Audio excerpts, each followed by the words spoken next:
Hi. Today I'll show you a very simple way to bypass the age verification block on AliExpress. It only takes a few seconds, and you don't need to send AliExpress any documents or personal information. First, open Google and search for AliExpress Age Verification Remover. Click the first result.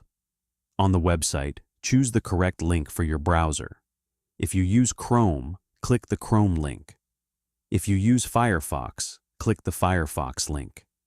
This will take you directly to the extension page. Now click Add to Chrome. Then confirm by clicking Continue to install. Don't worry if you see a pop-up. That message usually appears for new extensions or new developers.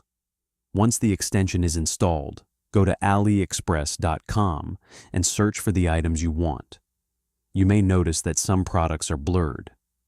Now just turn on the extension, and that's it. If the page does not refresh automatically, simply reload it yourself. There is one more important thing.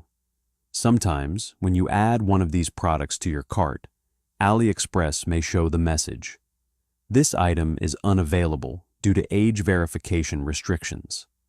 If that happens, do not add the item to the cart first. Instead, click Buy Now. That will take you directly to the checkout page. And that's all. If this video helped you, leave a like so more people can find it too.